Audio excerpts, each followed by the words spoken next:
Good afternoon, everybody, and welcome. I guess we don't have enough seats today. Wow. In the last quarter century, a sitting president of the United States has come to Davos only twice. Both times it was Donald Trump. So when I asked to serve in this new role that I have, he was one of the first leaders I called and invited to return. I first met the president about 25 years ago, but I worked most closely with him during the early months of COVID. This was March 2020. Markets were under extreme stress. Some economists were warning we could be headed towards a second Great Depression. What stood out to me during the extraordinary period was a president's willingness to bring together people from governments, from business, across institutions, across perspectives, to think differently, and importantly, to act decisively.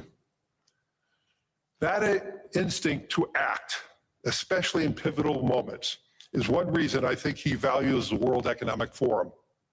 It is a unique institution that brings together the largest combination of government officials, business leaders, technology leaders, civil society and NGO leaders, anywhere in the world for a genuine dialogue.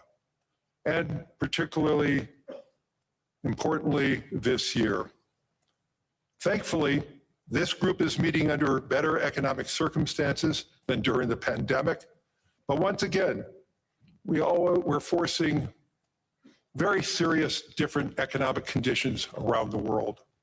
One of the central challenges that is impacting me is how capitalism can benefit more, and how can we broaden our global economy for greater and greater participation. That is a question where the president has shown real leadership through investing in infrastructure, reducing barriers to growth, and initiatives like the Trump account, designed to give more Americans a direct stake in the growth of the U.S. economy. As he enters the second year of his second term, we are interested in hearing his plans for 2026 and beyond, and will no doubt create more and more conversation. And that's what the forum is about. A serious conversation in the spirit of dialogue. Discussions where the world is headed, where are we going? And these discussions would be incomplete without the President of the United States, the most important leader in the world. We appreciate him here, so let me introduce and welcome back to Davos the President of the United States, Donald J. Trump.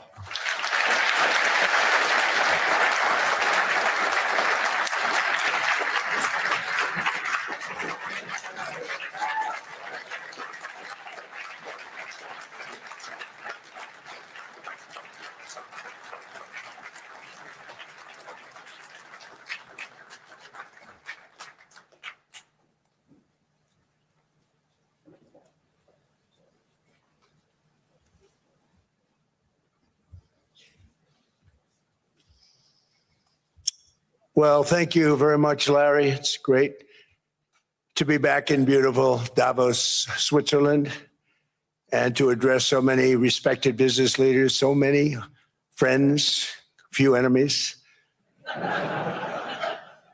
and all of the distinguished guests. It's a who's who, I will say that. I've come to this year's World Economic Forum with truly phenomenal news from America. Yesterday marked the one-year anniversary of my inauguration, and today, after 12 months back in the White House, our economy is booming, growth is exploding, productivity is surging, investment is soaring, incomes are rising,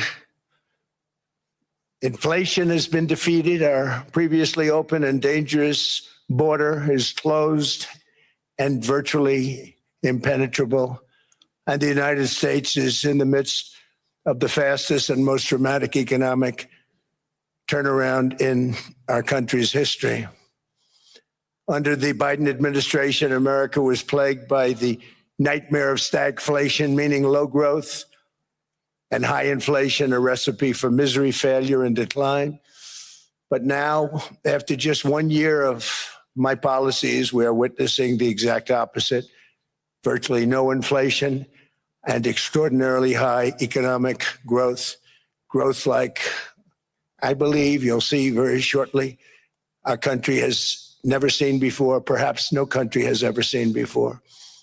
Over the past 3 months, core inflation has been just 1.6%. Meanwhile, fourth quarter growth is projected to be 5.4%, far greater than anybody other than myself and a few others had predicted. Since the election, the stock market has set 52 all-time high records. So that's in 1 year, 52 records, adding $9 trillion in value to retirement accounts, 401ks, and people's savings. People are doing very well. They're very happy with me. Since my inauguration, we've lifted more than 1.2 million people off of food stamps, and after 4 years in which Biden secured less than $1 trillion of new investment in our country. Think of that, 1 trillion, substantially less than that. In 4 years, we've secured commitments for a record-breaking $18 trillion, and we think when the final numbers come out, they'll be closer to $20 trillion of investment. That's never been done by any country at any time, not even close. Just over 1 year ago, under the radical left Democrats, we were a dead country. Now we are the hottest country anywhere in the world. In fact, the United States economy is on pace to grow at double the rate that was projected by the IMF just last April. And with my growth and tariff policies, it should be much higher. I really believe we can be much higher than that. And this is all great news, and it's great for all nations. The USA is the economic engine on the planet. And when America booms, the entire world booms. It's been the history. When it goes bad, it goes bad. You all follow us down and you follow us up. And we're at a point that I don't believe we've ever been. I never thought we could do it this quickly. My biggest surprise is I thought it would take more than a year, maybe like a year and 1 month. But it's happened very quickly. This afternoon, I want to discuss how we have achieved this economic miracle, how we intend to raise living standards for our citizens to levels never seen before, and perhaps how you too and the places where you come from can do much better by following what we're doing, because certain places in Europe are not even recognizable, frankly, anymore. They're not recognizable. And we can argue about it, but there's no argument. Friends come back from different places. I don't want to insult anybody and say, I don't recognize it. And that's not in a positive way. That's in a very negative way. And I love Europe, and I want to see Europe go good, but it's not heading in the right direction. In recent decades, it became conventional wisdom in Washington and European capitals that the only way to grow a modern Western economy was through ever-increasing government spending, unchecked mass migration, and endless foreign imports. The consensus was that so-called dirty jobs and heavy industry should be sent elsewhere, that affordable energy should be replaced by the Green New Scam, and that countries could be propped up by importing new and entirely different populations from faraway lands. This was the path that Sleepy Joe Biden administration and many other Western governments very foolishly followed, turning their backs on everything that makes nations rich and powerful and strong. And there's so much potential in so many nations. The result was record budget and trade deficits and a growing sovereign deficit driven by the largest wave of mass migration in human history. We've never seen anything like it. Quite frankly, many parts of our world are being destroyed before our very eyes, and the leaders don't even understand what's happening. And the ones that do understand aren't doing anything about it. Virtually all of the so-called experts predicted my plans to end this failed model would trigger a global recession and runaway inflation. but we have proven them wrong. It's actually just the opposite. In 1 year, our agenda has produced a transformation like America has not seen in over 100 years. Instead of closing down energy plants, we're opening them up.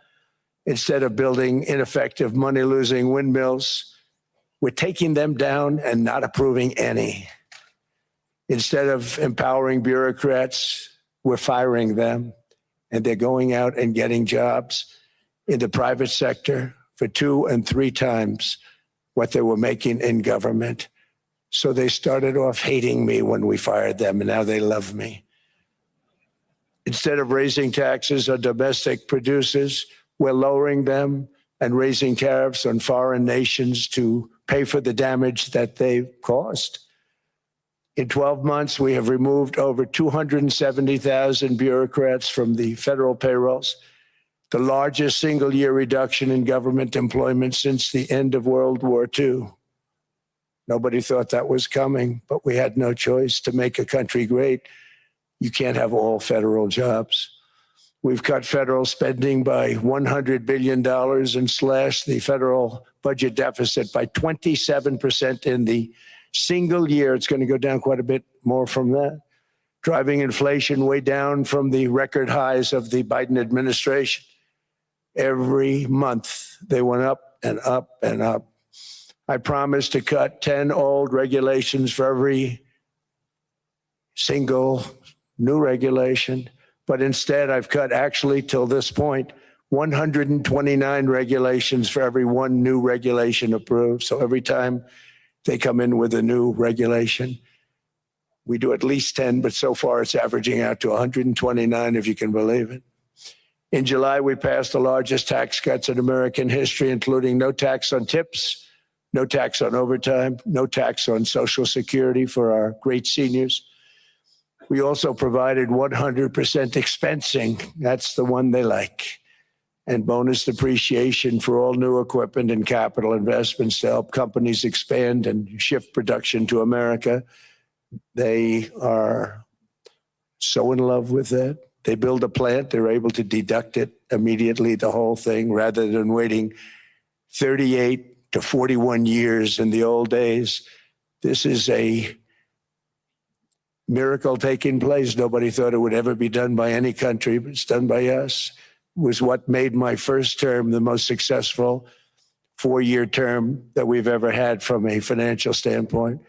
And now we've upped it. This is a 10-year program, not a 1-year program. But you're allowed to deduct everything in 1 year. It used to be 38 to 41 years. With tariffs, we've radically reduced our ballooning trade deficit, which was the largest in world history. We were losing more than $1 trillion every single year, and it was just wasted. It was going to waste. But in 1 year, I slashed our monthly trade deficit by a staggering 77%. And all of this with no inflation, something everyone said could not be done. There were a couple of brilliant people that actually thought I was doing the right thing. I thought I was doing the right thing. Now they all think I'm doing the right thing because they can't believe the numbers. American exports are now up by more than $150 billion. Domestic steel production is up by 300,000 tons a month, and it's doubling over the next 4 months. It's doubling and tripling, and we have steel plants being built all over the country. Nobody thought they'd see that. Factory construction is up by 41%, and that number is really going to skyrocket right now because that's during a process that they're putting in to get their approvals, and we've given very, very quick, fast approvals.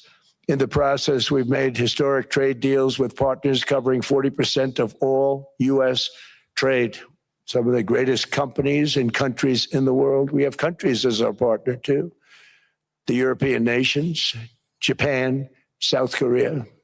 They're our partners. They've gone into massive deals with us, especially on oil and gas. And these agreements raise growth and cause stock markets to boom, not only in the U.S., but virtually every country that came to make a deal, because as you've learned, when the United States goes up, you follow.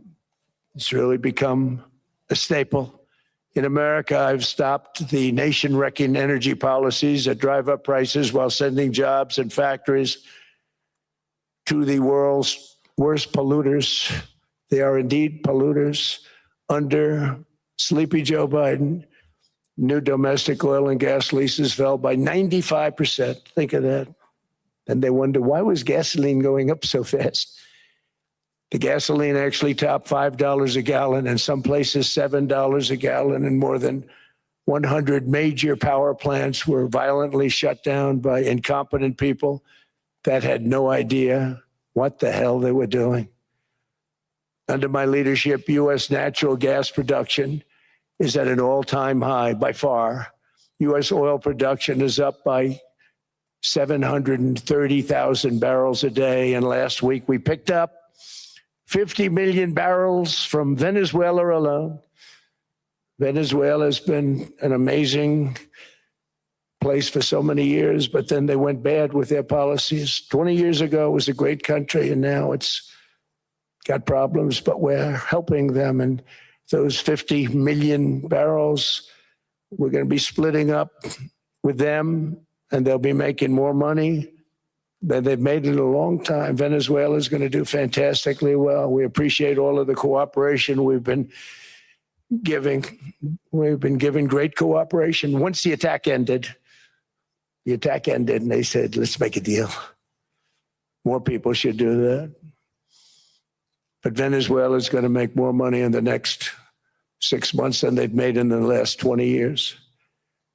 Every major oil company is coming in with us. It's amazing. It's a beautiful thing to see. The leadership of the country has been very good. They've been very, very smart.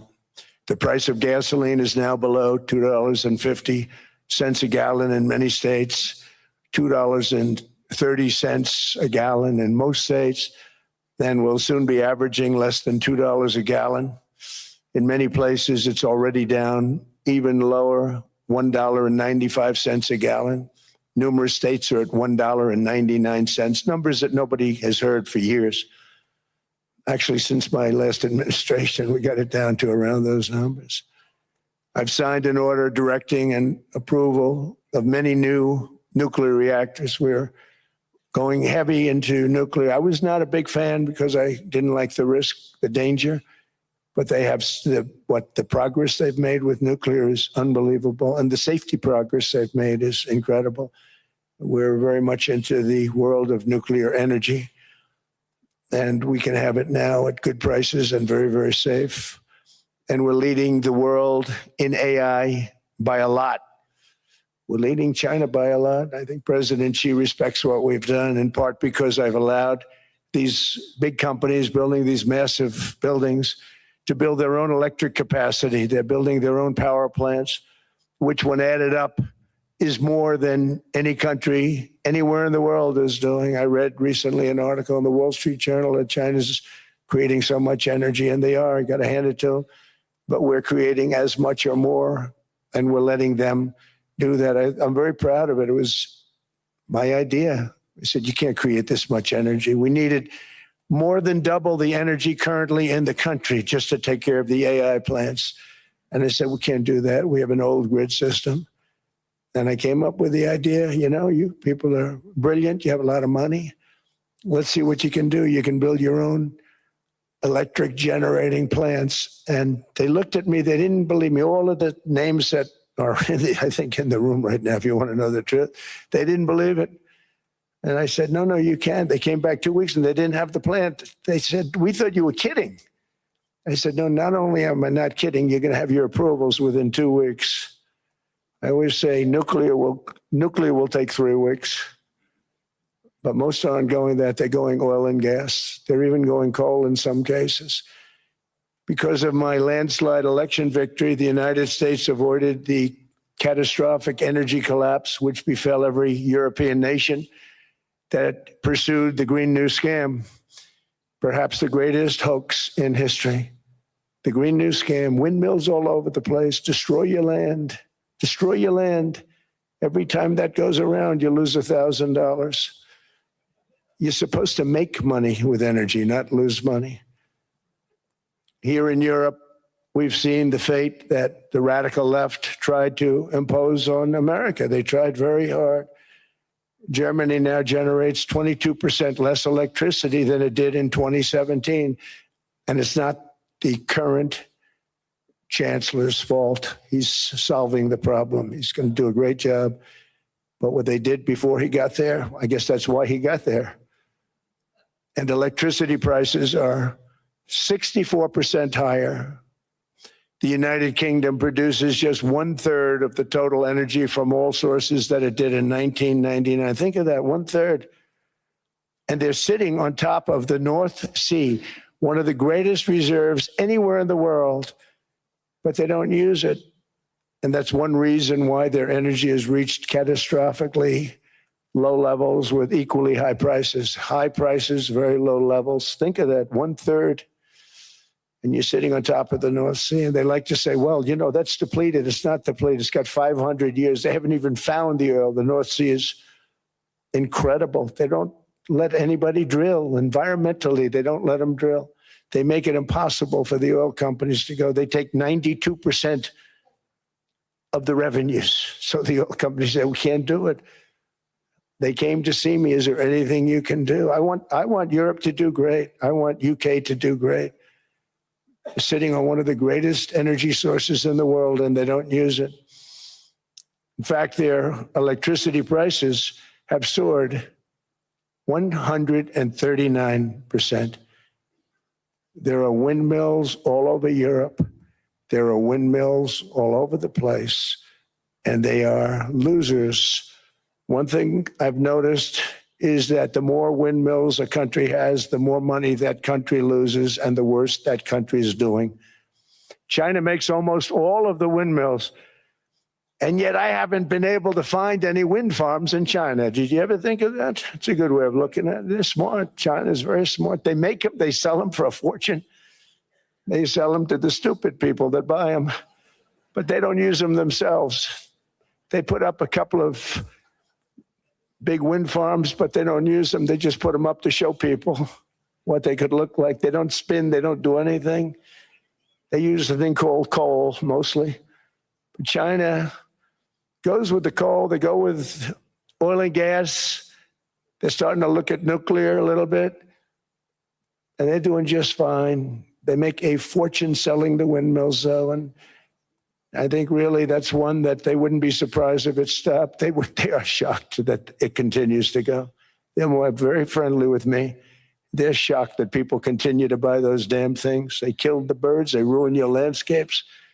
Other than that, I think they're fabulous, by the way. Stupid people buy them. The consequences of such destructive policies have been stark, including lower economic growth, lower standards of living, lower birth rates, more socially disruptive migration, more vulnerability to hostile foreign adversaries, and much, much smaller militaries. The United States cares greatly about the people of Europe. We really do. I mean, look, I am derived from Europe. Scotland and Germany, 100% Scotland, my mother, 100% German, my father. And we believe deeply in the bonds we share with Europe as a civilization. I want to see it do great. That's why issues like energy, trade, immigration, and economic growth must be central concerns to anyone who wants to see a strong and united West, because Europe and those countries have to do their thing. They have to get out of the culture that they've created over the last 10 years. It's horrible what they're doing to themselves. They're destroying themselves. These beautiful, beautiful places. We want strong allies, not seriously weakened ones. We want Europe to be strong. Ultimately, these are matters of national security, and perhaps no current issue makes the situation more clear than what's currently going on with Greenland. Would you like me to say a few words of Greenland? I was going to leave it out of the speech, but I think I would have been reviewed very negatively. I have tremendous respect for both the people of Greenland and the people of Denmark, tremendous respect. But every NATO ally has an obligation to be able to defend their own territory. And the fact is, no nation or group of nations is in any position to be able to secure Greenland other than the United States. We're a great power, much greater than people even understand. I think they found that out 2 weeks ago in Venezuela.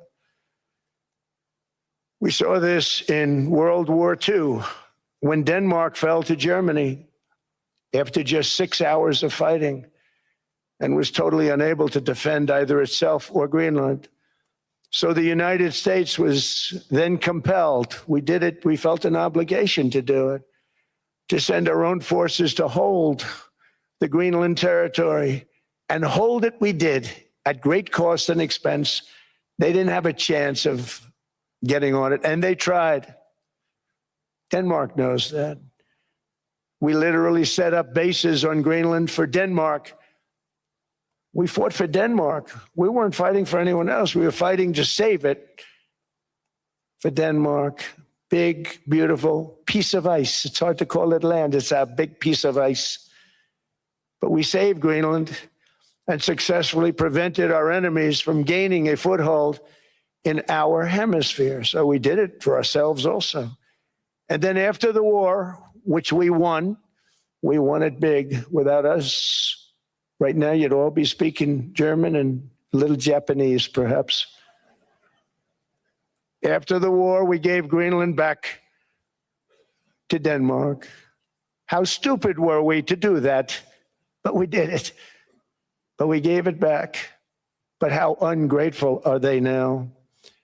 So now our country and the world face much greater risks than it did ever before because of missiles, because of nuclear, because of weapons of warfare that I can't even talk about. 2 weeks ago, they saw weapons that nobody ever heard of. They weren't able to fire one shot at us. They said, what happened? Everything was discombobulated. They said, we've got them in our sights. Press the trigger, and nothing happened. No anti-aircraft missiles went up. There was one that went up about 30 feet and crashed down right next to the people that sent it. They said, what the hell is going on? Those defensive systems were made by Russia and by China. So they're going to go back to the drawing boards, I guess. Greenland is a vast, almost entirely uninhabited and undeveloped territory. It's sitting undefended in a key strategic location between the United States, Russia, and China. That's exactly where it is, right smack in the middle. Wasn't important nearly when we gave it back. You know, when we gave it back, it wasn't the same as it is now. It's not important for any other reason, you know, everyone talks about the minerals. There's so many places. There's no rare earth, no such thing as rare earth. There's rare processing, but there's so much rare earth. And this, to get to this rare earth, you got to go through hundreds of feet of ice. That's not the reason we need it. We need it for strategic national security and international security. This enormous unsecured island is actually part of North America, on the northern frontier of the Western Hemisphere. That's our territory. It is therefore a core national security interest of the United States of America. And in fact, it's been our policy for hundreds of years to prevent outside threats from entering our hemisphere. And we've done it very successfully. We've never been stronger than we are now. That's why American presidents have sought to purchase Greenland for nearly 2 centuries. You know, for 2 centuries, they've been trying to do it. They should have kept it after World War II, but they had a different president. That's all right. People think differently. Much more necessary now than it was at that time, however. In 2019, Denmark said that they would spend over $200 million to strengthen Greenland's defenses. But as you know, they spent less than 1% of that amount. 1%, there's no sign of Denmark there. And I say that with great respect for Denmark, whose people I love, whose leaders are very good. It's the United States alone that can protect this giant mass of land, this giant piece of ice, develop it and improve it and make it so that it's good for Europe and safe for Europe and good for us. And that's the reason I'm seeking immediate negotiations to once again discuss the acquisition of Greenland by the United States, just as we have acquired many other territories throughout our history, as many of the European nations have. They've acquired, there's nothing wrong with it. Many of them, some went in reverse, actually, if you look. Some had great, vast wealth, great, vast lands all over the world. They went in reverse. They're stuck back where they started. That happens too. But some grow. But this would not be a threat to NATO. This would greatly enhance the security of the entire alliance, the NATO alliance. The United States is treated very unfairly by NATO. I want to tell you that. And when you think about it, nobody can dispute it. We give so much and we get so little in return. And I've been a critic of NATO for many years. And yet I've done more to help NATO than any other president by far, than any other person. You wouldn't have NATO if I didn't get involved in my first term. The war with Ukraine is an example. We are thousands of miles away, separated by a giant ocean. It's a war that should have never started, and it wouldn't have started if the 2020 US presidential election weren't rigged. It was a rigged election. Everybody now knows that. They found out. People will soon be prosecuted for what they did. It's probably breaking news, but it should be. It was a rigged election. You can't have rigged elections. You need strong borders, strong elections, and ideally a good press. I always say it. Strong borders, strong elections, free, fair elections, and a fair media. The media is terrible. It's very crooked. It's very biased, terrible. But someday it'll straighten out because it's losing all credibility. Think of it. When I went in a landslide, a giant landslide, won all 7 swing states, won the popular vote, won everything, and I only get negative press. That means that it has no credibility. And if they're going to get credibility, they're going to have to be fair. So you need a fair press. But you also need those other elements. And I inherited a terrible, terrible situation. If you look, the border was open, the inflation was raging, everything was bad with the United States when I came into office. But I also inherited a mess with Ukraine and Russia, something that would have never happened. And I know Putin very well. He and I would discuss Ukraine. It was the apple of his eye, but he wasn't going to do anything. I said, Vladimir, you're not doing it. He would never have done it. It was terrible what happened. I could see it happening too. After I left, I could see it happening. Biden had given Ukraine and NATO $350 billion, a staggering sum, $350 billion. I came in and just like the southern border, just like inflation, just like our economy, I said, wow, this place is in trouble, meaning our country. All of these things were out of control. But the border was out of control. We fixed it with the strongest border anywhere in the world. And I've now been working on this war for 1 year, during which time I settled 8 other wars. India, Pakistan. I settled other wars that were Vladimir Putin called me, Armenia, Azerbaijan. He said, I can't believe you settled that one. They were going on for 35 years. I settled it in 1 day. And President Putin called me. He said, you know, I can't believe I worked on that war for 10 years trying to settle it. I couldn't do it. I said, do me a favor, focus on settling your war. Don't worry about that one.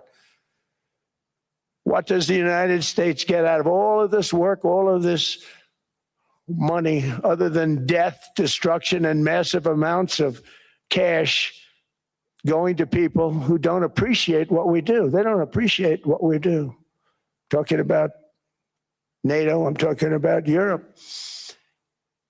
They have to work on Ukraine. We don't. The United States is very far away. We have a big, beautiful ocean separating us. We have nothing to do with it. Until I came along, NATO was only supposed to pay 2% of GDP, but they weren't paying. Most of the countries weren't paying anything. The United States was paying for virtually 100% of NATO. And I got that stopped. I said, that's not fair. But then more importantly, I got NATO to pay 5%, and now they were paying, and now they are paying. So something nobody said was possible. They said we will never go up higher than 2%. But they went to 5%, and now they're paying the 5. They didn't pay the 2, and now they're paying the 5. And they're stronger for it, and they have an excellent, by the way, Secretary General who's possibly in the room. Mark, are you here? Yes, he's here. Hello, Mark. We never asked for anything, and we never got anything. We probably won't get anything unless I decide to use excessive strength and force where we would be, frankly, unstoppable. But I won't do that. Okay, now everyone's saying, oh, good. That's probably the biggest statement I made, because people thought I would use force. I don't have to use force. I don't want to use force. I won't use force. All the United States is asking for is a place called Greenland, where we already had it as a trustee, but respectfully returned it back to Denmark not long ago after we defeated the Germans, the Japanese, the Italians, and others in World War II. We gave it back to them. We were a powerful force then, but we are a much more powerful force now. After I rebuilt the military in my first term and continue to do so today, we have a budget of $1.5 trillion. We're bringing back battleships. Battleship is 100 times more powerful than the great battleships you saw in World War II, those great, big, gorgeous ships, the Missouri, the Iowa, the Alabama. Because I thought maybe we could take them out of mothballs. They said, no, sir, these ships are 100, think of that, 100 times more powerful than those big, magnificent pieces of art that you saw so many times ago, that you still see on television. You say, wow, what a force. 100 times, each ship 100 times more powerful than the big battleships of the past. So that was the end of the mothball story. So what we have gotten out of NATO is nothing except to protect Europe from the Soviet Union and now Russia. I mean, we've helped them for so many years. We've never gotten anything, except we pay for NATO. And we paid for many years until I came along. We paid for, in my opinion, 100% of NATO because they weren't paying their bills. And all we're asking for is to get Greenland, including right title and ownership, because you need the ownership to defend it. You can't defend it on a lease. Number one, legally, it's not defensible that way, totally. And number two, psychologically, who the hell wants to defend a license agreement or a lease, which is a large piece of ice in the middle of the ocean where if there is a war, much of the action will take place on that piece of ice. Think of it. Those missiles would be flying right over the center of that piece of ice. All we want from Denmark for national and international security and to keep our very energetic and dangerous potential enemies at bay is this land on which we're going to build the greatest golden dome ever built. We're building a golden dome that's going to, just by its very nature, going to be defending Canada.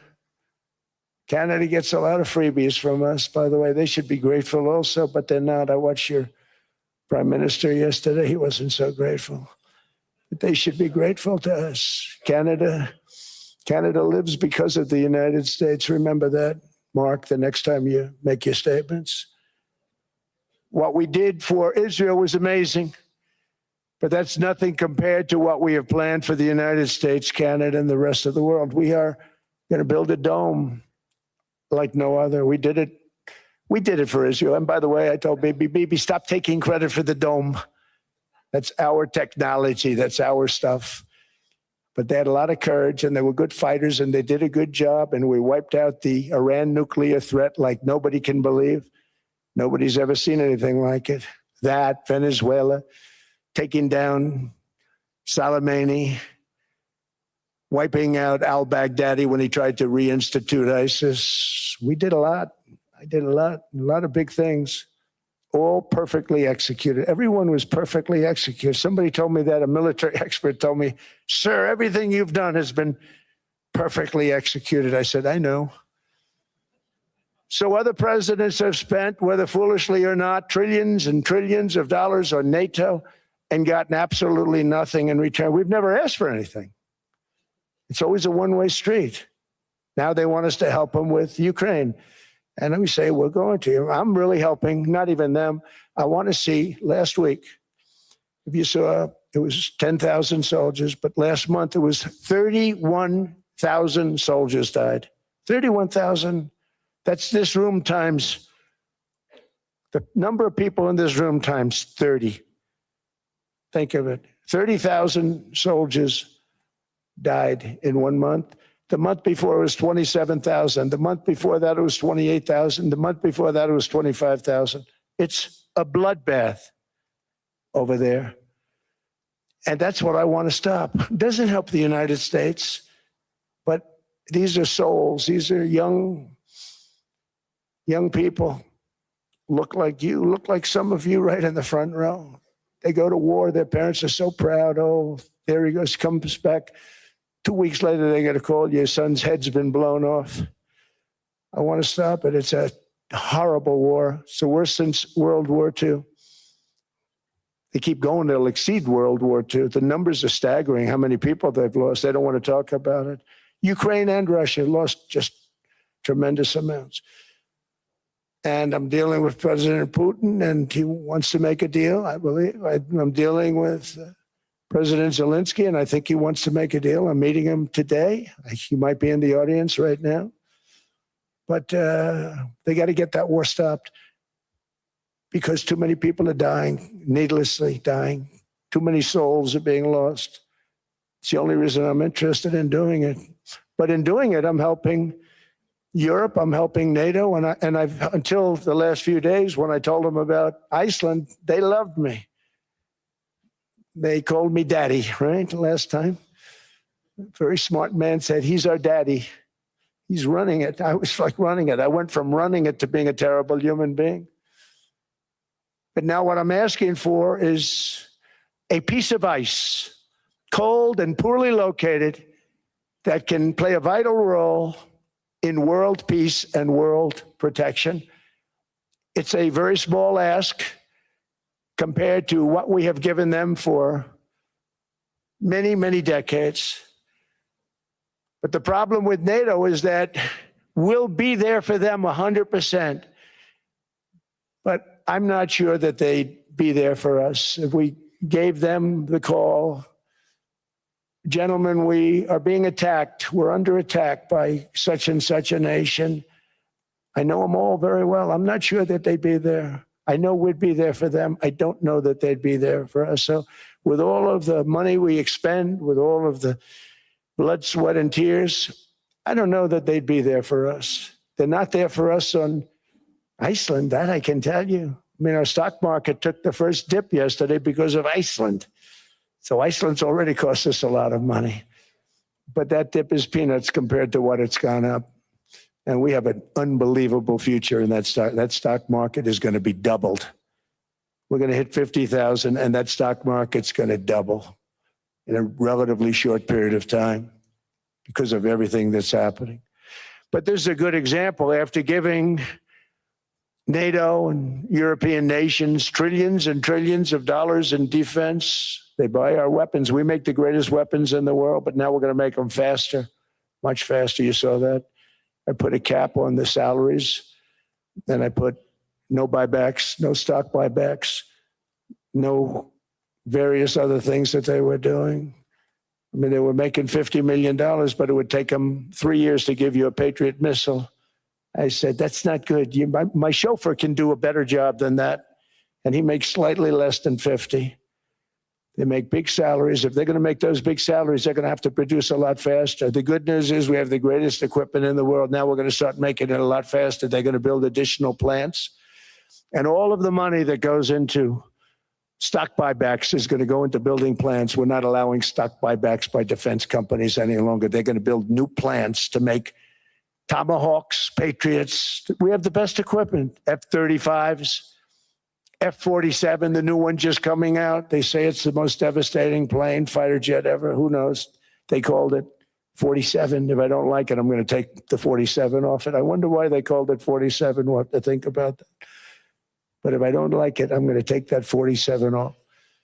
But it's supposed to be the stage 6. It's supposed to be the first stage 6 plane, undetectable, like our B-2 bombers were undetectable. They flew right over Iran. They were undetectable. And they did their job, and they got the hell out of there. So we want a piece of ice for world protection, and they won't give it. We've never asked for anything else, and we could have kept that piece of land, and we didn't. So they have a choice. You can say yes, and we will be very appreciative, or you can say no, and we will remember. A strong and secure America means a strong NATO. And that's one reason why I'm working every day to ensure our military is very powerful. Our borders are very strong. And above all, our economy is strong because national security requires economic security and economic prosperity. And we have the greatest that we've ever had. Biden and his allies destroyed our economy and gave us perhaps the worst inflation in American history. They say 48 years, I say forever, but I think 48 years is the equivalent to forever. Whether it's 48 years or ever, it's terrible, costing the typical family $33,000. What they did to this country should never, ever be forgotten. It's early, but he has to be rated as the worst president we've ever had by far. The auto pen did much of the damage. The auto pen, he was the auto pen president, because I don't believe a sane president would have ever signed the kind of things that he signed. But now grocery prices, energy prices, airfares, mortgage rates, rent, and car payments are all coming down, and they're coming down fast. We inherited a mess, but we've done a hell of a job in 12 months. Under my most favored nation policy for drug prices, the cost of prescription drugs is coming down by up to 90%, depending on the way you calculate. You could also say 5, 6, 7, 800%. There are two ways of figuring that. But we have a favored nations policy that every president wanted, no president was able to get. I got it, and other nations approved it. And I had to use tariffs in order to get it because they said, no way. In other words, a pill that costs 10% in London costs $130. Think it costs $10 in London, costs $130 in New York or in Los Angeles. And I'd say, boy, that's bad. Friends of mine would say, you know, we go to London, you can buy the stuff for nothing. We go all over the world, we can buy it for nothing. Because basically America was subsidizing every nation in the world because presidents allowed them to get away with it. It became very tough. So when I called up Emmanuel Macron, I watched him yesterday with those beautiful sunglasses.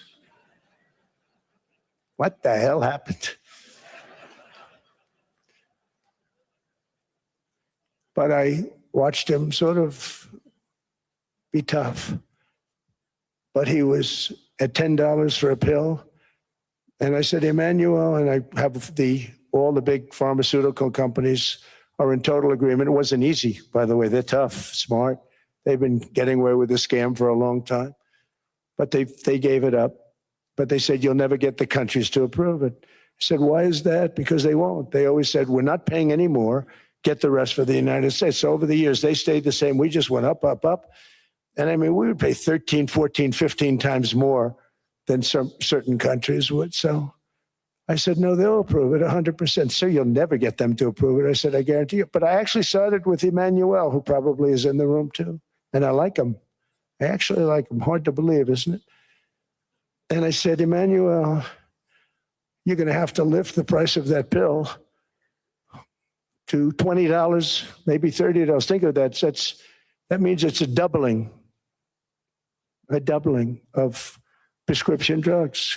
Might be a tripling, might be a quadrupling. It's not easy. No, no, no, Donald, I will not do that. I said, yes, you will, 100%. He said, no, no, no. You're asking me to double. I said, Emmanuel, you've been taking advantage of the United States for 30 years with prescription drugs. You really should do it, and you will do it. I have no doubt. In fact, I am 100% sure you're going to. No, no, no, I will not do it. Because yes, in all fairness to him, he has to double or triple. Because the world being a bigger place than the United States, it's not that you meet in the middle. You just have to go up some, and we come down a lot. They go up a little, we come down a lot. So we're at $130, they're at 10. So they may have to go to 20 or 30. No more than that. I said, Emmanuel, you're going to be doubling or tripling? No, no, no. I said, here's the story, Emmanuel. The answer is you're going to do it. You're going to do it fast. And if you don't, I'm putting a 25% tariff on everything that you sell into the United States and a 100% tariff on your wines and champagnes. And that's about 10 times more than what I'm requesting. And you're going to do it. I don't want to go public with it, but you may make me do that. No, no, Donald, I will do it. I will do it. It took me, on average, 3 minutes a country saying the same thing. You will do it. They all said, no, no, no, I will not do it. You're asking me to double the cost of prescription. I said, that's right, because you've been screwing us for 30 years. And they said, we will not do it. I said, that's all right. On Monday morning, we're putting a 25, 30, 50. I gave different numbers for different countries. This is also national security we're talking about. Not fair. We're not going to subsidize the whole world. And every one of those countries have agreed to do it. So one of the biggest things that I've done is the fact that we have now most favored nation. We will pay whatever the lowest price is in the entire world. So our drug prices are going to be coming down by staggering 90%. Again, you could say 1,000%, 2,000%. Depends on the way you want to figure it, but we'll go with the way the fake news likes it better because it sounds, can you imagine a 90% reduction sounds much worse. But drug prices are going to be coming down tremendously in all the nations, and I appreciate them doing it, but they did it, in all fairness, without tariffs. I wouldn't have been able to get it done. After declining $3,000 under Biden, real incomes are up in the United States by $2,000, $3,000, and even $5,000 and more. Home ownership has always been a symbol of health and vigor of American society, but that goal fell out of reach for millions and millions of people in the Biden era because interest rates went up so high.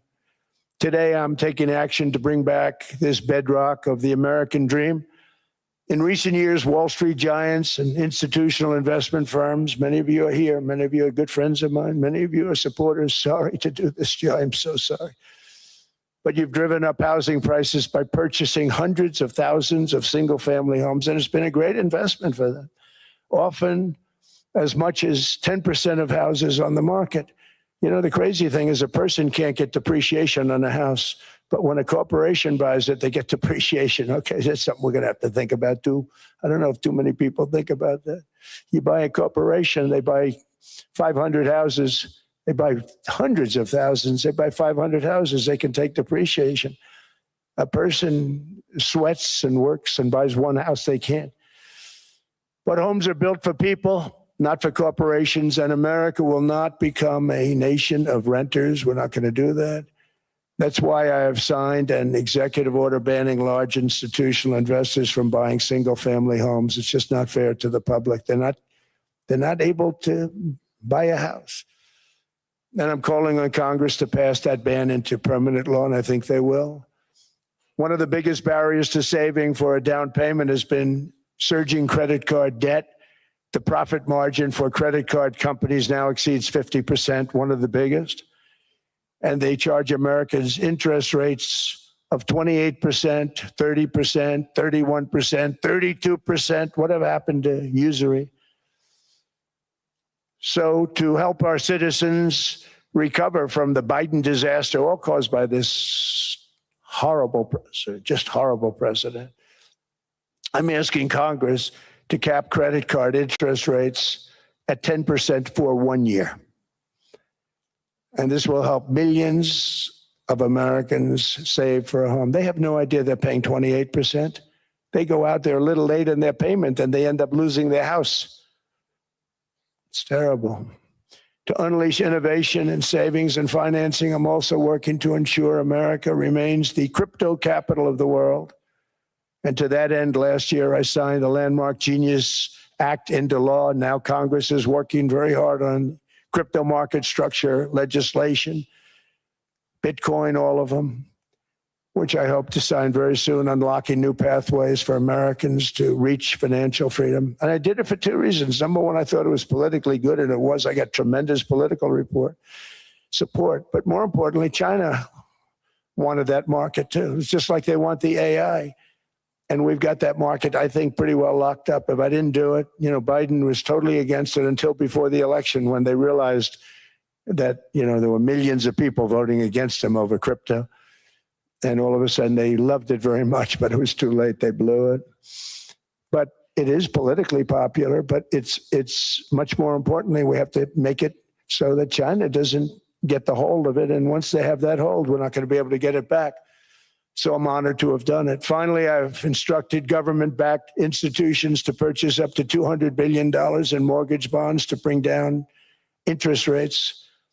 And I'll be announcing a new Fed chairman in the not too distant future. I think he'll do a very good job. See, I gave away some of it. He did give that away. So we have something, got something, but somebody that's very respected. They're all respected. They're all great. Everyone that I interviewed is great. Everyone could do, I think, a fantastic job. Problem is they change once they get the job. They do. They're saying everything I want to hear, and then they get the job. They're locked in for 6 years. They get the job, and all of a sudden, let's raise rates a little bit. I call them, sir, we'd rather not talk about this.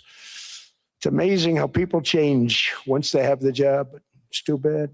Sort of disloyalty, but they got to do what they think is right. We have a terrible chairman right now, Jerome, too late Powell. He's always too late. And he's very late with interest rates, except before the election. He was just fine for the other side. So we're going to have somebody that's great, and we hope he does the right job. Last week, the average 30-year mortgage rate dropped below 6% for the first time in many years. Another major factor in driving up housing costs was the mass invasion of our borders. And I have to say one thing about housing, because nobody ever says this. I am very protective of people that already own a house, of which we have millions and millions and millions. And because we have had such a good run, the house values have gone up tremendously. And these people have become wealthy. They weren't wealthy. They become wealthy because of their house.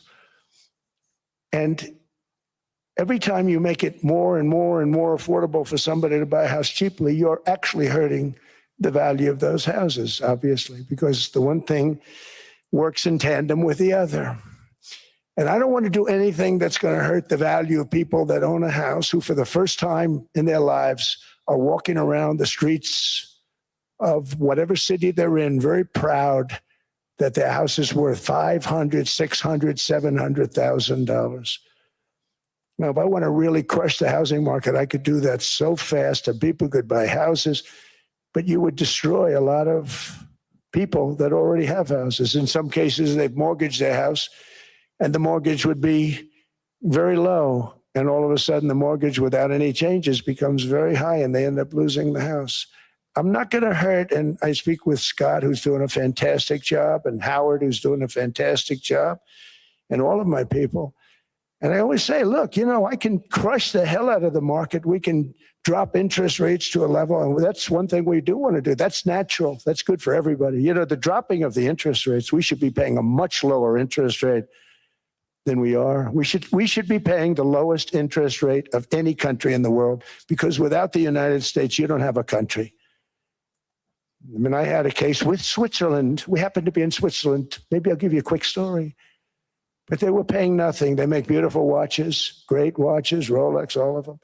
They were paying nothing to the United States when they sent their product in. And we had a $41 billion deficit, $41 billion with this beautiful place. Flew over it, isn't it nice? So I said, let's put a 30% tariff on them so that we get back some of it, not all of it at all. We still have a deficit, big deficit. We had 41 million.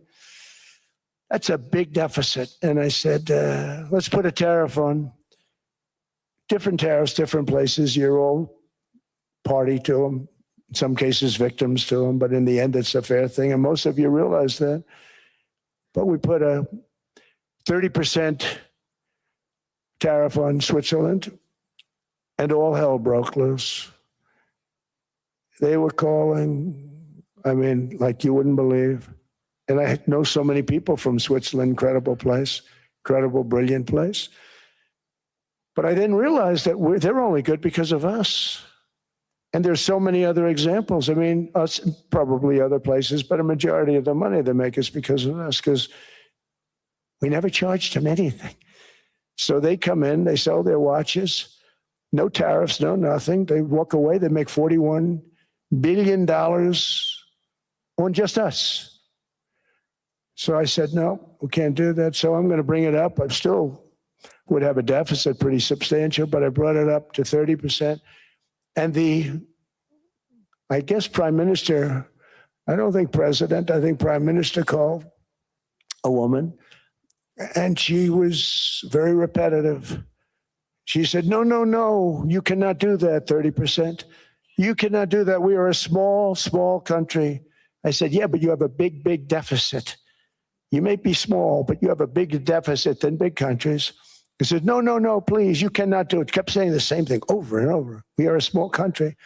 I said, but you're a big country in terms of, and she just rubbed me the wrong way, I'll be honest with you. And I said, all right, thank you, ma'am, appreciate it. Do not do this. Thank you very much, ma'am. And I made it 39%. And then all hell really broke out. And I was paid visits by everybody. Rolex came to see me. They all came to see me. But I realized, and I reduced it, because I don't want to hurt people. I don't want to hurt them. And we brought it down to a, lower level. Doesn't mean it's not going up, but we brought it down to a lower level. But they pay now, tariff. But I realized that we have many places like that where they're making a fortune because of the United States. Without the United States, they wouldn't be making anything. Think of it. Switzerland made $41 billion on us. And as she said, it's a small place. And I realized with that, I don't know, because she was so aggressive. And I realized in that conversation that the United States is keeping the whole world afloat. Many places, I could give you 6, 7 places just in the people in this little area. I know every one of them. They're looking down. They don't want to see me, and they don't want to stare me in the eyes. But they're taking advantage of, everybody took advantage of the United States. But I've been very fair, and I gave them a tariff, and it was fine.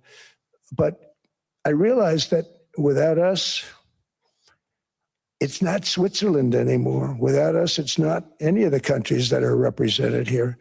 And we want to work with the countries. We want to work with them. We're not looking to destroy them. I could have said 39, 40%. I could have said I want a 70% tariff, then we make money with Switzerland. But Switzerland would have been probably destroyed, financially destroyed. I don't want to do that. But we should be paying the lowest interest rate of everybody. I hope Scott's listening to this, because we should be paying the lowest interest rate of everybody. Without us, most of the countries don't even work. And then you have the protection factor. Without our military, which is the greatest in the world by far, without our military, you have threats that you wouldn't believe. You wouldn't believe. You don't have threats because of us, and that's because of NATO. One other thing, and I have to say it so importantly, in the old days, and I used to say I'm the youngest in the room. Now I'm among the older. I hate to say it. I don't feel old, but I'm among the older. But I remember not long ago, 20, 25 years ago, when good news came out about, let's say, the United States. The United States had a great quarter. The United States had a great month. All the stocks went up. And that's the way it's supposed to be. Now, when they say the United States had a record quarter, it's unbelievable how well it's doing, all the stocks crash because they say, oh no, inflation, they're going to raise interest rates. And they do. Some of these stupid people like Powell, they raise interest rates. And what they do is they stop you from being successful. It used to be when we had a great quarter, a great month, great earnings, great anything, any good news, the stock market went up. That's the way it's going to be. We got to do that again because that's the way it should be. Now, when we have a great month, they want to kill it. Like we did over 5%. People were surprised. We should do 20%. We could do 25%. When we announce good numbers, and the reason is they're so petrified of inflation. And growth doesn't mean inflation. We've had tremendous growth with very low inflation. In fact, growth can fight inflation, proper growth. So we want to get back to the days when we announce great numbers because we're going to be announcing phenomenal. You know, all these factories that are being built at record, thousands of businesses are being built right now. Remember, $18 trillion is invested. I think the second number is 3. And that was China many years ago. Investments in the country from outside. 18 trillion, nobody's ever seen. And that's money coming in and building things, factories. Thousands of businesses are being built, thousands. Hundreds of big factories, car plants are moving back to the United States. They're coming in from Canada. They're coming in from Mexico, from Japan. Japan's coming in and building plants here in order to avoid tariffs. They're coming in from China. They're coming in from all over the world. We have more plants being built now, car plants, than we've ever had built, even in the heyday from the 1940s and 50s. And they're bigger. They don't use renovations anymore where they take an old plant, they rip it down, they build a brand new plant, super modern plant. But it's happening at levels that nobody's ever seen. In 2024, the U.S. built less than 2 million new homes, but Biden admitted more than 8 million new migrants. And those days are over. In 2025, for the first time in 50 years, the United States had reverse migration. Boy, that was nice. And these were criminals that were being taken out of our country because they allowed people to come into our country from jails, from gangs, drug dealers, murderers. 11,888 murderers. We've gotten most of them out. And then ICE gets beat up by stupid people from leadership in Minnesota. We actually are helping Minnesota so much, but they don't appreciate it. Most places do. You know, Washington, D.C. is the safest place now in the United States. It was a very dangerous place to walk. And now you can walk with your wife, your kids, right through the middle of the city. Right now, Washington, D.C. is as safe as it gets. It was one of the most unsafe, I had to admit. We sent in the military, the National Guard. Within 2 months, it was great. Within 3 months, it's like a really great place and a safe place and a beautiful place. It's even been cleaned up. The graffiti's gone. The fences are gone. We don't have to worry about fences anymore. All of the places, the grasses are cut and replaced with new grass in many cases. It's all going to happen in the spring. But Washington and D.C. is beautiful again, and it's safe. New restaurants are opening up. They were all closing. Now you can't get into a restaurant. Restaurants in Washington, D.C. are all opening. Memphis also, Memphis, Tennessee, New Orleans, Louisiana. We're there for 3 weeks. We've cut the crime down by 64%. Within another month, we'll have virtually no crime there. We can do that all over. We're going to help the people in California. We want to have no crime. I know Gavin was here. I used to get along so great with Gavin when I was president. Gavin's a good guy. And we're going to, if he needed it, I would do it in a heartbeat. I'd love to see. We did help them a lot in Los Angeles, a lot with the early in my term when they had some problems. But we would love to do it. I will say this, if I were a Democrat governor or whatever, I would call up Trump. I'd say, come on in, make us look good. Because we're cutting crime down to nothing. And we're taking people out, career criminals who are only going to do bad things, and we're bringing them back to their countries. But where we've done it, it's been amazing. And we have a capacity to do it at much greater levels.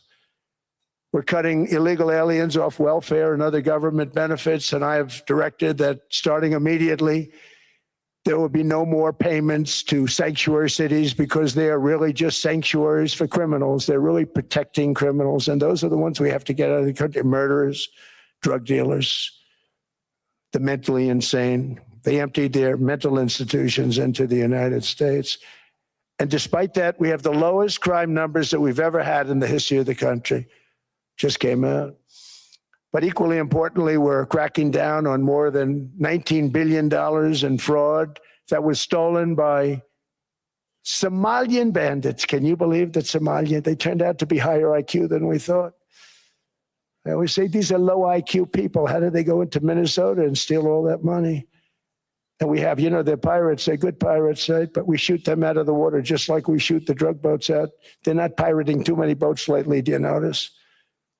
When they go out into those boats, they want to take over $1.5 billion tanker loaded up with oil. And they say, we're going to blow up your boat. They have powerful weapons. You hit the side of the boat, you blow the whole thing up. The insurance companies are petrified. So they say, just give them the boat. We'll give them money instead. And I don't do that. We blow them right the hell out of the water. We see them going out, we blow them out of the water. We don't have any pirates so much anymore. If we do, they won't be there long. We've cut down with the hitting of the boats that are loaded up with drugs, including submarines. Can you believe they actually buy small, they call mini subs, very fast. They're meant for drugs. We've knocked out 2 of them. The Democrats say they were fishing. You have ruined somebody's fishing weekend, I would say. A submarine is not a fishing boat. You don't fish. But we've knocked down drugs by water, the oceans, the sea, by 97.2%. Think of that. And I actually say, who the hell are the 3%? Because I would not want to be piloting one of those boats. We knocked them down, and now we're going to start on land. We're going to knock it all out. The land is the easy part. What we did on sea is incredible, and that's our great military. The situation in Minnesota reminds us that the West cannot mass import foreign cultures which have failed to ever build a successful society of their own.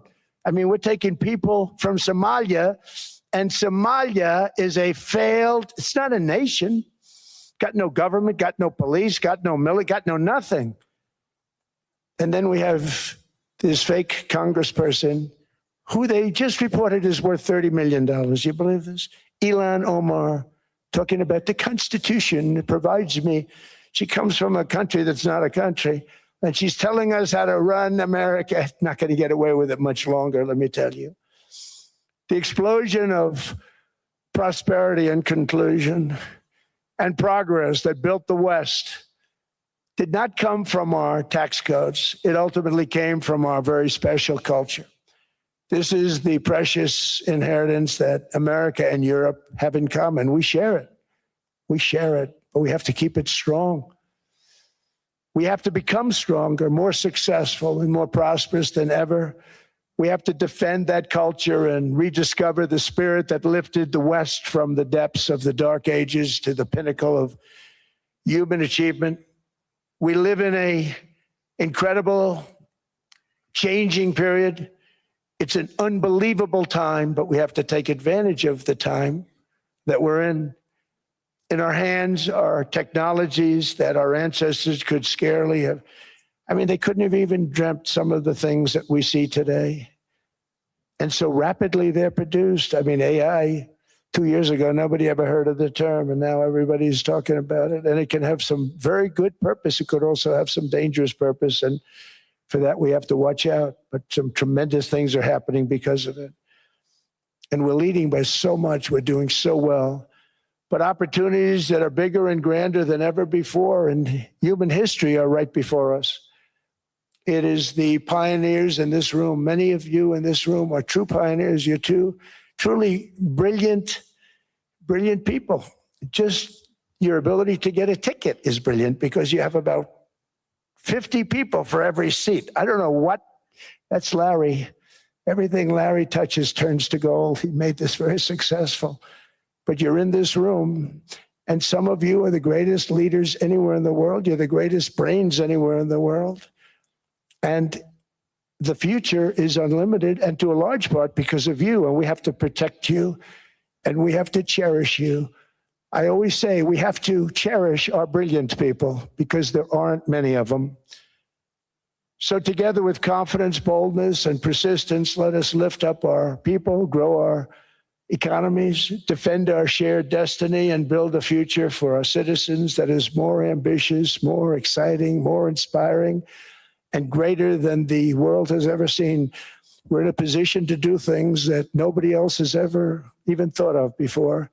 And many of the people in this room are the ones that are doing it. And I want to congratulate you, and I'm with you all the way. You can do things that nobody else can even think about. So I congratulate you on your tremendous success.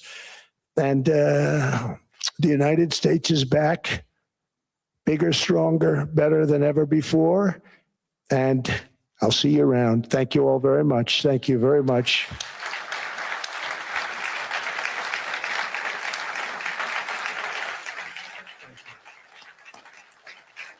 Thank you.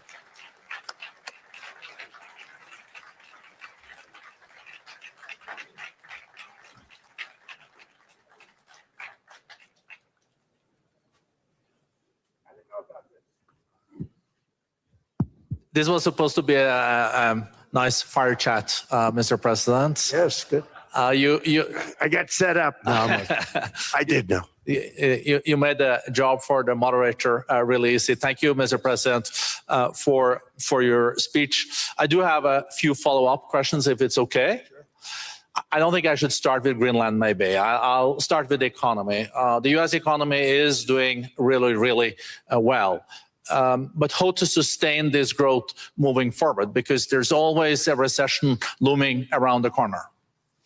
Well, you know, the one thing about economies and recessions is sometimes you get hit unexpectedly and there's nothing you can do about it. All brilliant people, but there's nothing. One example was COVID.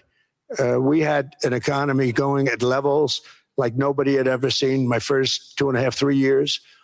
And then I heard the word pandemic, not COVID. They came up with that name over a period of time. We won't get into that.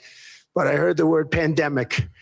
And I had a poll come out that was so strong just prior to that. And I was with the two best pollsters, McLaughlin and Fabrizio. And they said, sir, George Washington and Abraham Lincoln, if they came back and ran as president and vice president, they couldn't beat you. And then what happened is the following day, I was told to stay tuned because there's something really bad happening in China. There are bodies laying all over Wuhan, right around that certain building that we talk about. I always said it came from Wuhan. It did come from Wuhan. And they were body bags. We saw it by satellite. And they said, there are strange things happening in China. And so it began. And we ended up with the COVID, and the whole world suffered. We did a phenomenal job. I don't think we got the credit we deserved. We did something that Operation Warp Speed, which some people say was one of the greatest military feats ever. We did a great job. Used our military, used a lot of people. But sometimes you get hit with things, nothing you can do. You get hit with things like that unexpectedly. And we got through it. And when I left, the stock market was higher than it was previous to the COVID coming up. And that was, I called it a great achievement. But things happen, bad things happen. The things that we can stop are wars if we're smart.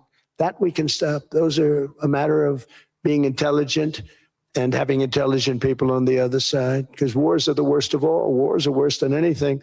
But we can stop wars because that's sort of up to us. But things like dust flying in the air, wherever COVID comes from or whatever comes, sometimes you have to be a little bit lucky. But we are poised to have an economy like no other, not only in this country, but anywhere. And you know, when you hear the kind of numbers that I can tell you that Scott Bessent was with me the other day, and he's looking at numbers. He said, I can't. And that's all he's done his whole life, pretty much your whole life. Scott, you weren't going to be a football player, I don't think. Scott was not that great at football, but he was always good at numbers, right? And he was looking at numbers. He said, I'd never seen anything like this. We're poised to do things that no other country has ever done. And, luck, I hate to say it, but we need a little luck. We don't want to get hit by something that nobody could have thought. Whoever thought we were going to hit by a pandemic? When I heard the word pandemic, I said, oh, that's an ancient problem. World War I, they lost 100 million people. It actually ended World War I. A lot of people don't know. The Spanish flu in World War I ended the war because all the soldiers were sick. The soldiers were so sick on both sides, and that war was raging, and they were all dying from the Spanish flu. They were sick as dogs. They couldn't fight. So, you don't know how that would have turned out. But so we do, subject to that, and I always have to put a caveat in for it, but we're poised to have the greatest growth of any large country. I think any country that there's been, when you look at what's happening in the United States, it's really amazing. Thank you. One thing that maybe keeps you up at night, I know you don't sleep that much anyway, Mr. President, is the debt. The U.S. debt is high, is now the biggest expenditure on your budget. How to get out of that impasse? Well, the big thing is growth. Growth is the way. If we grow like this, we go from having a $37 trillion. We go from having high debt to low debt. But we also are cutting expenses, the old-fashioned way. We have extraordinary growth. I think we're going to be growing our way out. I think we're going to be paying off debt. We're taking in tremendous money from tariffs fairly. And again, I'm using them judiciously. Switzerland's a case study. I could have gotten much more. I could have asked for much more. But we're using them judiciously. But I think growth, most importantly, and then cutting costs. Now, if you take a look at Minnesota, $19 billion in fraud and other things. People going to airports, they came into the country, they don't have 10 cents, and they're leaving with hundreds of thousands of cash in their bags. When we get to that, and our DOJ, Pam, and Todd, and all the people that work over there, and all of the people that work in here, I can tell you, Scott Bessent is working on that. It's a priority, right? You have your whole team. We're in there looking for where this money is coming from, how much it is. It could be more than $19 billion. Can you believe that? That's just one state. If we were able to cut out 50% of the fraud, 50%, and we should be able to do better than that, we would have a balanced budget without having to talk about even growth. So we have a lot of options, but we're working very hard on that. That's a big deal. It's not just the protests, the fake protests done by agitators and, professional insurrectionists. That's what they are. They're professional troublemakers. But we are looking very strong at the money too in Minnesota and other places. I think, Mr. President, also the $500 billion invested in artificial intelligence and the frontier technologies last year also were driving growth exponentially in the U.S. Well, AI has been a big factor. AI is massive. Mark Zuckerberg showed me a plant where he put it over a map of Manhattan, and it was basically the size of Manhattan. This is not, I said, you got to be kidding. It's a plant that was miles long, miles wide, very high. I don't think it was high like the Empire State Building, but it was high. And it literally covered most of the island of Manhattan. That's called a big plant. And, when I heard they're going to spend $50 billion building, and I said, if you spend $50 million, you can build a nice little shopping center. If you spend $500 million, you can build a good shopping center. But how do you spend $50 billion? When I looked at this thing, I said, you think you'll be able to do it for that? It's amazing when, some of the plants that I see, and I see them all. And again, so big is we're letting them build their own electric generation. This way we have no problem. And otherwise they'd be complaining. There'd be nobody able to be, we have an old grid system. And not only that, they're going to sell at a very cheap price the excess electricity that they create back into our grid. So that'll solve some problems for certain states that don't have enough electricity. We also know that on the AI, there is fierce competition between the U.S. as the largest economy in the world 27% of the global GDP and 5% of the global population, not doing that badly, and China. And we know that that competition is very tough on AI. I know you're heading to a state visit to China in April. How do you see the US-China relationship moving forward? Are you able to combine this tough competition with also collaboration? So I've always had a very good relationship with President Xi and with President Putin. Talk about, the larger powers. But I've always had a very good relationship with President Xi of China. He's an incredible man. What he's done is amazing. He's highly respected by everybody. And I do now. I mean, now I have good. It was very severely interrupted by COVID. I used to call it the China virus, but he said, do you think you could use a different name? And I decided to do that because why should we have a problem over that? But I would do that, and they were a true diplomat, huh? I became a diplomat for the first time. Well, who taught me that? Marco Rubio. He said, let me teach you about diplomacy. Hey, any guy that gets approved by 100% of the votes, think of it, he got liberal Democrats and radical right Republicans to approve him. He's the only one. The next one was lost 45 votes, right? But he got all 100 votes voting for him.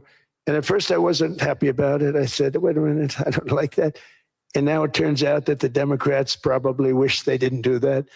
And Marco has been fantastic. Marco, stand up, please. You have done a great job as Secretary of State. He's going to go down as the best Secretary of State. And Scott, and we have Susie, who's the first female Chief of Staff, and she's the best Chief of Staff, too. And I see Howard Lutnick, who I know spoke, and Howard's fantastic. Some of the deals we're doing are great. And I want to pay particular attention because we have Chris. And Chris, you got up and spoke, I think. He's the #1 oil man in the world because I was going to put Doug Burgum, who's fantastic. I don't know if Doug's here. Is Doug here? Doug Burgum is fantastic. He said, sir, there's one man better than me. And he introduced me to Chris. And he turns out to be. So we're drilling more oil and gas now than we ever have by almost double. Is that right, Chris? And on top of it, we got a lot coming out of Venezuela. So anyway, so we're doing great. The country is just doing great. We have great people. Thank you. And I see other people. We have Steve Witkoff. We have Jared. I got so many people. I'm in trouble because when I go back, they're going to be people with long faces. Sir, you didn't introduce me. I got so many people. And we have a lot of the greatest people anywhere in the world. I know them all. So I won't continue because we'd be here all day. Thank you, Mr. President. We also know that you're a deal maker, and then maybe coming back to Greenland and Ukraine. What kind of deal in the end do you see between the U.S. And Denmark? Because, I guess you see it now as a negotiation going on, or? Well, it's costing Denmark hundreds of millions a year to run it. And Denmark's a small country and wonderful people. But, it's very expensive. It's a very big piece of ice. And it's very important. I mean, I don't want to repeat the speech, but it's very important that we use that for national and international security. That can create a power that will make it impossible for the bad guys to do anything against the perceived good ones. And it's a great block for Europe. Just like, Denmark was supposed to spend hundreds of millions of dollars. They didn't spend the money. They didn't spend anything almost. And we'll see what happens. I just say this. NATO has treated the United States of America very unfairly. We never asked for anything. We never got anything. We actually took care of the needs of NATO for years and years, which I felt was always unfair. So I got NATO to pay because they're rich countries. But I think it's time that NATO step up. We're helping them with Ukraine. Without us, I think Putin would have gone all the way. I think we have it. I think that could have been a World War III, if you want to know the truth. If Kamala was elected, or Joe, any one of those, those thinkers, I think you could have ended up in World War III. And I will say Steve Witkoff has been dealing incredibly with But we're not going to have World War III. We want to get it stopped, but we're not going to have World War III. I think if I wasn't elected, I think that could have evolved into World War III. It was a very, very bad situation, and it still is, but it's not that kind of bad. It's bad because so many young people are being killed. How close do you think there is on an agreement on Ukraine? I had the pleasure of speaking with Steve Witkoff and Jared Kushner yesterday. I know they're working hard on it. I know that they're also traveling now. Do you see this very close or still? Well, I hate to say it. I thought that was going to be so. I settled 8 wars plus, and I thought that was going to be one of my easier ones. Not the easiest. Some I settled in a matter of hours because I'm good at that stuff. You know, the United Nations should be doing this. I shouldn't be doing it, but it doesn't matter. It's got to get done, saving a lot of lives. We're saving millions of lives. With Ukraine, Russia, there's tremendous hatred between President Zelensky and President Putin. That's not good. That's not good for settlements. We know from dealing. There's abnormal hatred. With that being said, I think Russia wants to make a deal. I think Ukraine wants to make a deal. And we're going to try getting a deal done. We're getting, I think, Steve, I think I can say that we're reasonably close. But what happens is oftentimes we'll have a deal with Russia. Russia's set, and President Zelensky will not do it. You saw that when he was in the Oval Office. I was not happy. And then we'll have President Zelensky wants to make a deal, and Putin doesn't want to make the deal. It's a very difficult balance, and it's big time, and it is, you know, to use a word, it's a bloodbath. It's horrible what's happening. It's a drone war. The drones are killing, you know, thousands of people a week, thousands. We have to get it stopped. So I believe they're at a point now. I'm going to meet with President Zelensky later today. I believe they're at a point now where they can come together and get a deal done. And if they don't, they're stupid. That goes for both of them. And I know they're not stupid. But if they don't get this done, they are stupid. So I don't want to insult anyone, but you got to get this deal done. Too many people are dying. It's not worth it.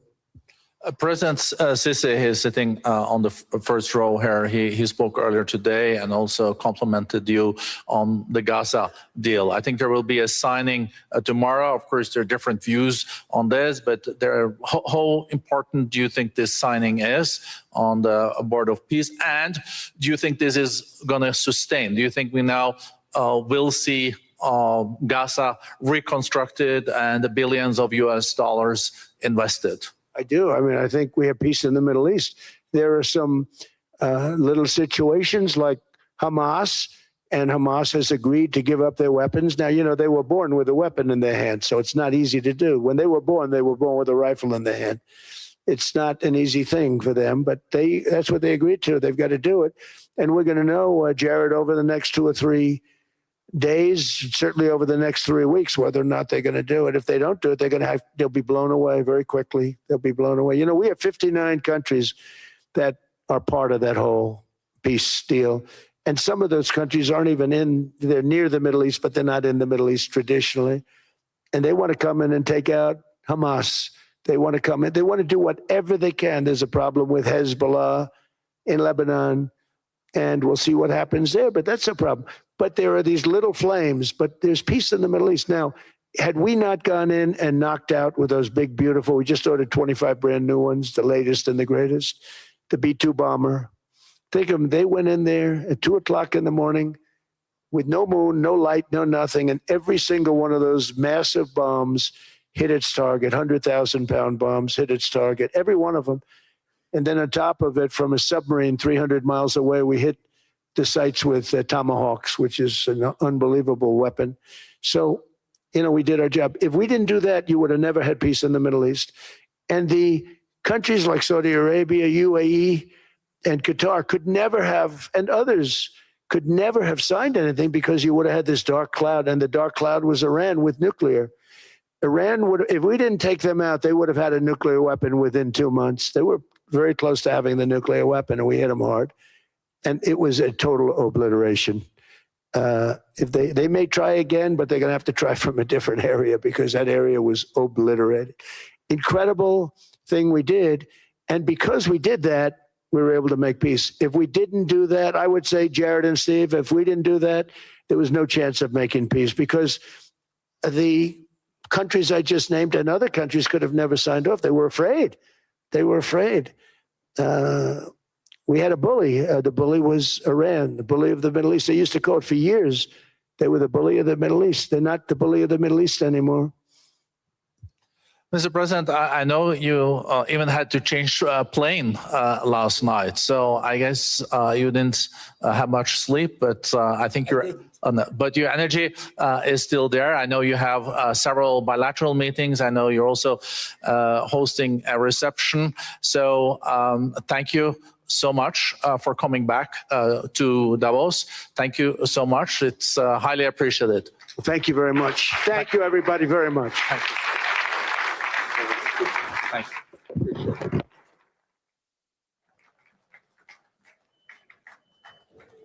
Sir, would you consider a unilateral takeover? U.S. say you won't use force, but how the other means? You guys say no.